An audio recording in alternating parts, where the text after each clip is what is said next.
सरकार के 500 और 1000 रुपए के नोटों को बंद करने के पीछे का एक मकसद देश को कैशलेस इकोनॉमी में तब्दील करने का भी है। आइए अब हम आपको बताते हैं कुछ ऐसे टिप्स जिसकी मदद से आप कैश के बगैर भी अपनी वित्तीय लाइफ को आगे बढ़ा सकते हैं। इस्तेमाल करें प्लास्टिक मनी की पावर। फिलहाल भारत में लोगों के पास 3 तरह के कार्ड्स, क्रेडिट, डेबिट और प्रीपेड मौजूद है। प्रीपेड कार्ड्स, इन कार्ड्स के इस्तेमाल से आप एटीएम से कैश निकाल सकते हैं।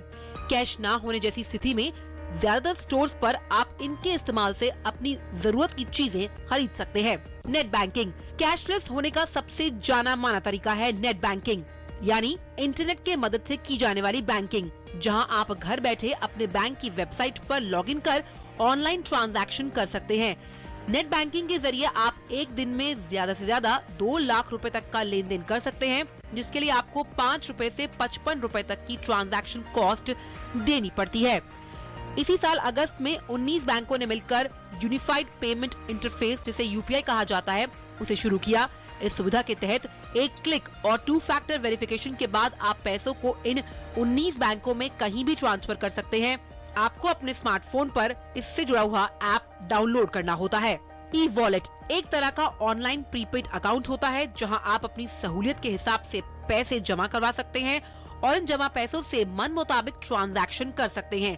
पेटीएम, ऑक्सीजन वॉलेट, जियो मनी जैसे ऐसे ढेरों ऐप मौजूद हैं जिनका इस्तेमाल आप कर सकते हैं। इलेक्ट्रॉनिक फंड ट्रांसफर, ये 3 तरह के होते हैं। नेशनल इलेक्ट्रॉनिक फंड ट्रांसफर, जिसमें आप सिर्फ बैंकिंग के वर्किंग आवर्स में ही पैसे ट्रांसफर कर सकते हैं। Real time gross settlement (RTGS) सिर्फ बड़े अमाउंट के ट्रांजैक्शन के लिए इस्तेमाल में लाया जाता है। ये सर्विस 24 घंटे मौजूद होती है। और इमीडिएट पेमेंट सर्विस (आईएमपीएस), जिसके लिए करीब 15,000 रुपए तक चार्ज किए जाते हैं। इन तीनों सुविधाओं के जरिए आप चुटकियों में पैसे एक अकाउंट से दूसरे अकाउंट में ट्रांसफर कर सकते हैं। वित्त मंत्री अरुण जेटली ने भी साफ किया है कि सरकार धीरे धीरे देश को नगदहीन अर्थव्यवस्था की तरफ ले जाना चाहती है, ताकि भ्रष्टाचार, जाली नोट और आतंकवाद के वित्त पोषण पर रोक लग सके। Bureau report, DD news.